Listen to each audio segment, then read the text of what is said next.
Welcome to Cooking to Feast. Today, we're taking this sourdough loaf right here, we're freshly made, and we're going to combine it with all the ingredients you see in the background to make creamy tomato basil soup with sourdough grilled cheese. This is going to be fantastic. With this, we have the normal things like onion, garlic, but the big thing is the butter heavy cream parmesan to go with the peeled tomatoes. We also have some seasonings. So to start with, we have our sourdough loaf. Of course, you can buy this, or if you want to use a different type of bread, don't let that distract you from making the actual thing. But if you want to make it, I have a recipe right here. We're going to start off, we cut this into slices because we're making croutons for this. I think croutons and Parmesan cheese are essential when it comes to this soup. Go ahead and cut it into strips because then we're going to cut these down into the crouton size here. You can do this however you want. There isn't any fancy process to this. As you can see, I'm just using a serrated bread knife and trying not to cut myself. Shout out to these new bamboo cutting boards. I think they look great. And so here you go. Got your pile of bread. To that, we're going to drizzle over some olive oil onto this.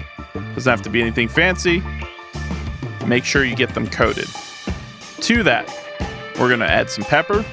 So just give it a generous sprinkle of fresh cracked black pepper or whatever you have, and then take some of your kosher salt and sprinkle it over. Now you're going to want to mix this together to get all the oil and seasonings together, and then put them in the oven at 350 for 10 to 12 minutes. Now you see I've pulled them out at 10 to 12 minutes, and I'm going to just make sure that they get evenly coated, mix up again, and there you go. 5 more minutes in the oven, and you got crispy croutons. Not too bad. Again, if you want to buy them, go ahead. But since this is a cooking show, thought I'd show you how to make them. There you go. Look at them. Got the olive oil into them, and they're nice and crispy and ready to go for the soup that we're about to make. So to make the soup, we're going to start off with 1 whole onion. Going to cut the edges off.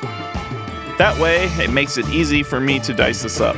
Second step is always cut down the root and cut it in half there. Peel everything away from it. And then we're going to cut these into small little pieces.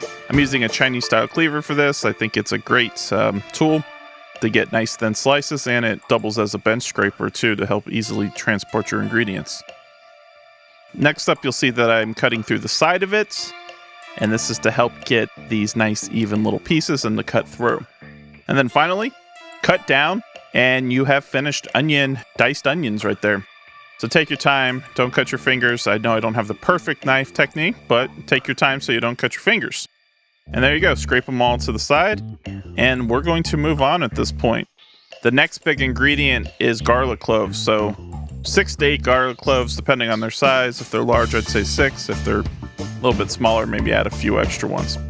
We're gonna press the garlic cloves with the back of this knife. Another great reason to use this knife because of the big surface I can press down to get all the oil out. We're gonna dice these up into little pieces.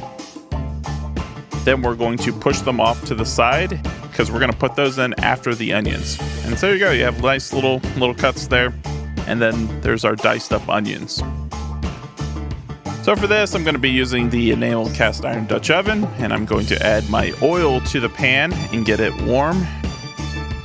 Next, once the oil is heated up, we're going to add up our diced onions here and try not to spill as many on the stovetop as I did.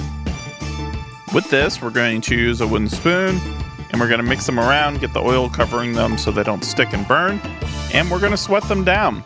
So we're looking to get a translucent consistency on them. When we have that, add your garlic to it. You're going to cook these for another 1 to 2 minutes, and really your nose is going to be the test here. When they're fragrant, that's when they're good to go. Next up, we have the 28-ounce cans of whole peeled tomatoes. The recommendation is San Marzano. These are the best ones I can find at my grocery store, but get whatever you can get. Put them in there and then mix them up. I like to break them up just a tiny bit with the spoon. Adding to that, we're going to take one of the cans and we're going to fill it up halfway with water and pour it in. And then I like to use this better than bouillon and add a teaspoon of the concentrate to it. If you don't have the better than bouillon, you want to just use regular chicken stock, just substitute it. To that, we're going to add a tablespoon of tomato paste. I started off with, we'll see here, more like a teaspoon, and added a little more after I tasted it. So we're getting that nice tomato concentrate flavor in there. Mix it around, make sure it's all good, and then we're going to simmer this for about 30 minutes to let these break down. You'll see the tomatoes are starting to shrink and let out their liquids. They are breaking down, and that is great. But to help this, after about 30 minutes, I'm going to take my immersion blender, and you can either chop this up with like maybe a pastry cutter or put it in a blender a ladle at a time and get it nice and smooth. Or if you want chunky soup, just use your spoon, break it up as much as you like. To this, we're going to add 8 to 10 basil leaves. Wouldn't be tomato basil without it. And so go in and pulse it up again, or if you're going to add them by hand, cut them up real small beforehand. And that's our finished consistency before we add any of the extra stuff in there. This is our cooked down tomato. So this is a good point now to get our griddle going. I'm using the Lodge carbon steel griddle, and I'm going to be making grilled cheese sandwiches with bacon in it. We're going to be using some of the more of that sourdough bread that I baked earlier. But to start, we're going to get the soup going again. Add half a stick of butter. This is going to help the richness, and then add 1 cup of heavy cream. These are what's going to take a lot of that like real strong acidity, so it's not like a marinara sauce, and it's going to make it creamy like the title implies. Just get it in there, mix it around. So here's my sourdough. I got a piece of cheddar and a piece of Gouda that's going to be going on there, but I want to toast these up, so I got some butter and I'm putting it on both sides. You know, this is just like a fancier grilled cheese sandwich. Let's take a look at this bacon. It's getting nice and going. So I'm going to get crisped up here, and let's get this toasted. So we're going to put our sourdough bread directly down onto the other side of the griddle that's heated up, and we're going to get it nice and toasted and take it to that real like caramelization that you get on there with the sourdough. So to do our soup, we're adding 1 teaspoon of salt, 1 teaspoon of black pepper. Of course, you're going to want to taste throughout this whole process just to see. After a couple minutes, you'll see our sourdough is nice and toasted on one side, so we'll flip them over. That crust is looking really good on there, and that's what I want to see. So let's get the cheese on there. This is the cheddar cheese and some of the Gouda. Let's go back to the soup because we're doing this both at the same time. We got our half a teaspoon of oregano, and we got half a teaspoon of Italian seasonings. Even though the tomato is the big, star of the flavoring here, we do want to add a little bit of extra stuff here. And then finally, a half a teaspoon of red pepper flakes. You can go less if you want. I think with the cream, it's fine. Lastly, you're going to see me sprinkle a little bit of onion and garlic powder. I don't really have measurements on that because it's just a taste there. And then finally, to balance it out, 1.5 teaspoons of granulated sugar. All right, here we go. The best part of it.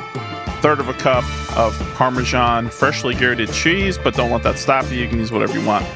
And I might have used a little more than 1/3, so I just stop when my conscience and guilt take over, which I hopefully was not more than 1/2 cup. And then again, always taste this because every ingredient can be a little bit different. Please taste it. And this is kind of what you're going to get right here. Nice creamy color of it. So we're going to go back over to our grilled cheeses.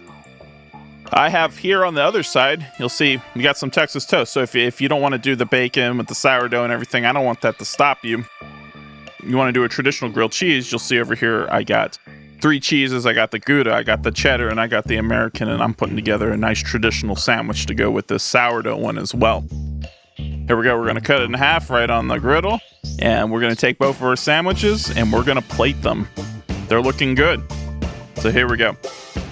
There is our fancier version, our sourdough with that nice caramelized crust. You'll notice that it's almost like pan pizza. Like when you get that pan pizza from delivery, it's got that nice charred, not quite charred, but it's like a caramelized exterior. That's what we got on this sandwich. So take a look at that. Look at all the cheese and bacon getting together with that nice crispy exterior and that soft pillowy bread past the crust. So let's plate it. We're going to be adding some soup to this, of course, so fill up some of that creamy tomato basil soup in there because we're going to add it to it. And here we go. We got side by side You got our traditional grilled cheese sandwich on the top, and let's put some croutons on this. So we worked hard on them. We're feasting. You're here to learn how to feast. So here we go. Put the croutons on. And you thought we were done with the cheese? No. Turns out I didn't feel guilty about how much we put on there at all. So we're just going to keep piling it up on top. You ever had it at Panera? They don't feel guilty either. So why should you? We got soup. We got our sandwich. You'll see the sourdough in there in the background. That's a feast right there. That is comfort food, and that is what you want to eat on a cold day. It took a little bit of time, but it's delicious. And there's our more traditional version. You'll see a nice, crispy, golden brown exterior and the nice cheese flowing out the side. And that is a feast. There you go. This is Cooking to Feast. Today we did creamy basil tomato soup with sourdough grilled cheese. I hope you enjoyed it. Thank you, and subscribe for more.